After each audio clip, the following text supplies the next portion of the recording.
ଏଇଟା କଣ ବଜାର? ଏଇଟା ବା ମନ୍ଦିର। ମନ୍ଦିରରେ କଣ ମାଗନ୍ତି ତମେ ଜାଣିନ? ହେଇଛି ମୋ ବୋଉ କହୁଥିଲା ସ୍ୱାମୀ ସ୍ତ୍ରୀ ଦି ଜଣ ଯାକ ମାନସିକ କଲେ କୋଳରେ ଗୋଟେ ଗୁଲୁଗୁଲିଆ ପୁଅଟେ ଆସେ। ଆଉ ତମ ବୋଉ ଏ କଥା କହୁନି ସ୍ୱାମୀ ସହିତ ଟିକେ ଅଧିକ ସମୟ ଟାଇମ ସ୍ପେଣ୍ଡ କରିବାକୁ? କାହିଁ ଅଯଥା କଥା କହୁଛ କହିଲ? ମୁଁ ଯାହା କହୁଛି ତମେ କୁହ ମୋ ସାଙ୍ଗରେ। ହଉ ହଉ। ହେ ଜଗନ୍ନାଥ କହୁନ। ହେ ଜଗନ୍ନାଥ ଆମ କୋଳରେ ଗୋଟେ ସୁନ୍ଦରିଆ ଗୁଲୁଗୁଲିଆ ପୁଅଟେ ଦିଅ। ଆମ କୋଳରେ ଗୋଟେ ସୁନ୍ଦରିଆ ଗୁଲୁଗୁଲିଆ ପୁଅଟେ ଦିଅ। ଯେମିତି ସେ ସର୍ବ ଗୁଣ ସମ୍ପୂର୍ଣ୍ଣ ହେଇଥିବ। ଯେମିତି ସିଏ ମୋ ମାଇପ ପରି ଦିଶୁଥିବ।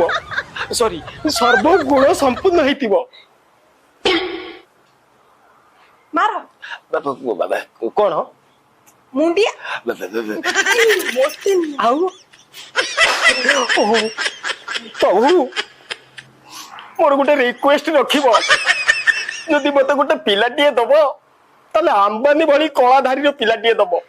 କାହିଁକି ନା ମୋର ଭାରି ପିଲାଟି ବେଳୁ ଇଚ୍ଛା। କହିଦଉଛି ମୁଁ ଟିକେ ଭଲ କିଣି, କାହିଁକି ନା ପିଲାଟା ଆସିବ ନା।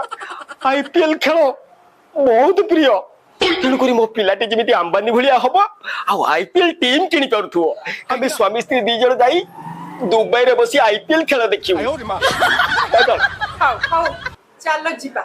ସେତିକି ମାଗ ଅଧିକ ହେଇଯାଉଛି। କଣ ଅଧିକ ମାଗିଲେ ଦେବେନି? ଦେବେ ଯେ ହେଲେ ଡେରି କରିବେ। ତାହେଲେ ପ୍ରଭୁ ତାହେଲେ ମୋ କଥାଟା ପରେ ଦେବେ ଆପଣ, କାହିଁକି ନା ଆଗ ମୋ ସ୍ତ୍ରୀ କଥାଟା ପୂର୍ଣ୍ଣ କରିଦିଅନ୍ତୁ।